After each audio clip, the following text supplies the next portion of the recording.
eu sou hoje uma pessoa que creio na criação, no Criador, graças a Richard Dawkins, Charles Darwin e vários outros. E eu vou explicar o porquê. Vai lá. Quando eu Curioso ouço agora. o Adalto defendendo a criação, usando todos os argumentos aí, eu sei, ele vem de um berço presbiteriano, de uma raiz presbiteriana, é muito legal, eu fico feliz por ter você no nosso time, mas é o flamenguista elogiando o goleiro do Flamengo. E, cara, eu fui evolucionista por muitos anos. Eu não entendo nada de futebol, viu? Agora, quando eu vejo os mesmos argumentos que vocês estão usando, sendo usados pelos de fora num momento de lucidez, e eles só tentando desesperadamente encontrar uma resposta que justifique aquilo, eu falo assim, obrigado, Richard Dawkins, você está me tornando mais crente ainda. Eu vou dar um exemplo para vocês.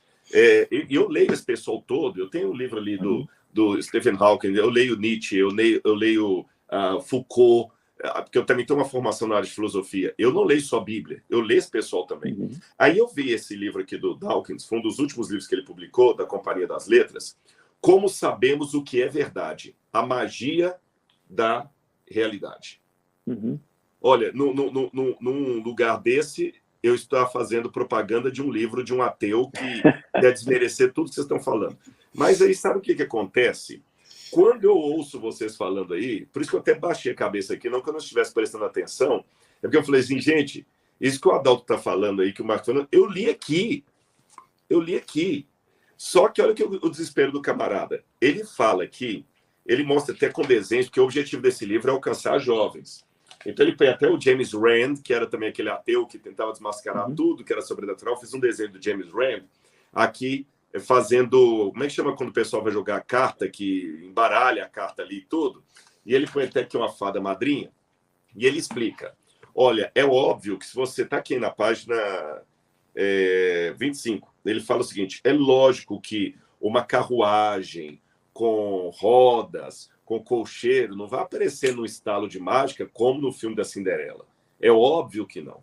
Agora, eu não preciso ser uma fada madrinha para transformar aquela carruagem num monte de cinzas. É só explodir, pulverizar, ela vira cinza. Agora, transformar a carruagem de abóbora em cinza, eu posso. Agora, do nada, fazer surgir a carruagem de abóbora, eu não consigo. E ele mesmo está falando isso aqui. E aí ele fala o seguinte, olha, tem uma parte aqui que ele fala o seguinte, olha, isto seria magia sobrenatural, então, quando as coisas surgem? Podemos ficar tentados a achar que sim. Os matemáticos sabem calcular a probabilidade de que essa combinação aconteça por puro acaso. É infinitamente pequena. É 1 em 5, 3, 6, 4, 4, 7, 7, 3, 7, 7, 6, 5, 4, 4, 8, 8, 7, 2, 9, 8, 9, são um monte de número que ele dá aqui. E ele põe assim, Richard Dawkins, acho que nem eu saberia como dizer esse número.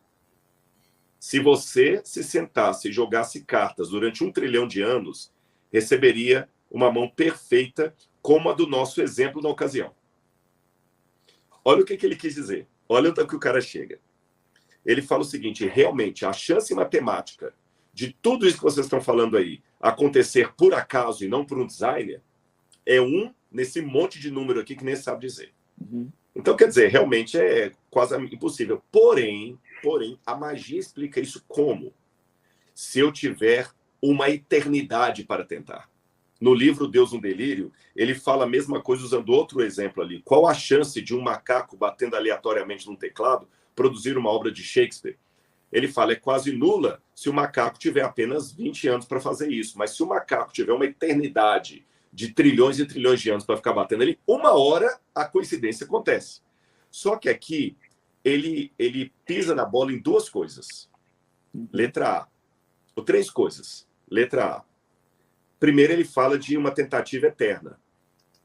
E embora eu não tenha expertise para falar de Big Bang, mas me corrija se eu estiver errado, a teoria do Big Bang, que é a que mais fascina os físicos aí, pelo menos é a que é mais divulgada, eu sei que alguns se opõem a ela, eu não tenho critérios nem para criticar o Big Bang, nem para afirmá-lo, tá certo?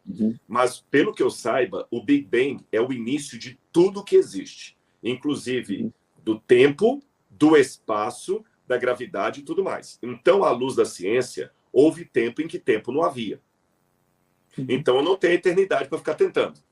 Eu tenho, no máximo, a data, nem a data de que o universo existe. Eu tenho, no máximo, aquele nanosegundo do Big Bang para que a coincidência aconteça. É estupidez, do ponto de vista filosófico, falar de uma eternidade de tentativas para ter a aleatoriedade confirmada, porque eu tenho que criar um tempo antes do tempo, um tempo eterno de tentativas e erros, segundo... Então, eu estou pisado na bola. Não funciona. Rodrigo, deixa eu fazer um parêntese. Olha, mas nem a eternidade daria conta. Porque tem leis que se opõem. Aí eu falo no meu livro. Pulando, quanto tempo levaria pulando para você chegar na Lua, Rodrigo? Não levaria, não vou chegar. Então, olha, esse a grande falha de Dawkins é assumir que existe uma possibilidade, né? Mas a possibilidade, ela não existe. Ela não existe.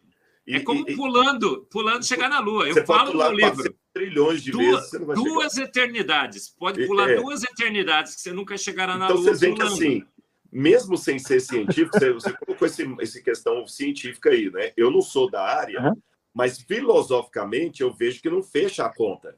Ainda o macaco digitando Shakespeare. O que vai acontecer? Ele pode acertar a primeira fase, primeira frase, a segunda frase, a terceira frase. Mas o que vai acontecer? Ele vai estragar todo o Shakespeare, porque ele é um macaco. Porque ele é um macaco. E a chance dele estragar na próxima é absurdamente maior do que a chance dele continuar em frente. Recitando todo o soneto de Shakespeare. Já fizeram essa experiência. O que aconteceu é que os macacos quebraram os teclados, arrebentaram os computadores, não virou nada. E eu fico pensando o orçamento que ainda ganharam para fazer esse tipo de experimento. Então, olha, eu vejo 3 coisas. Primeiro, essa questão da eternidade, e o Marcos acrescentou aí, é estupidez, porque tem leis que o negócio pulando 2 eternidades se não chegar à Lua. Então, ainda que eu só o critiquei raciocinando com os critérios dele. Sim. Vocês entenderam? Para que o critério dele seja verdadeiro, vamos supor que o Dawkins esteja certo e o Marx esteja errado. Dá para ir pulando um dia se chegar na Lua. Estupidez, mas tudo bem. Só para eu raciocinar com o critério dele, eu tenho que ter uma eternidade sem Deus, antes do tempo, que não existia. Segundo problema, todos os exemplos que eles dão para surgir alguma coisa, do macaco, da aleatoriedade, eles sempre põem nos exemplos alguém batendo no teclado. Só que para eu ser coerente com o evolucionismo ateu, eu tenho que acreditar mais do que o macaco batendo aleatoriamente no teclado. O teclado tem que começar a se bater sozinho e formar Shakespeare sem nenhum macaco. Porque se eu estou falando do macaco, eu já estou colocando no axioma algum tipo de inteligência primitiva, que seja, sem desrespeito ao criador, eu estou trabalhando com um designer. Tem um macaco. Você está entendendo? É verdade. O teclado não se bate sozinho. Rodrigo, quem está batendo o teclado? Na biologia tem a seleção natural pré-biótica. Seleção natural pré-biótica é um sacrifício da lógica. Você tem que ter, olha, uma seleção natural que selecione a favor da vida sem existir vida. Eles já chegaram a propor seleção natural pré-biótica. Pode um negócio desse? Não, e a terceira coisa feia aqui, então são essas 2 e a terceira para fechar aqui minha crítica ao Dawkins e agradecer. Ele não está ouvindo essa live, mas obrigado, Richard Dawkins. Eu agradeço você, Adalto Lourenço, eu agradeço ao Marcos Eble, eu agradeço ao Carlos, eu agradeço a vocês todos, inclusive ao Richard Dawkins, por eu ser criacionista.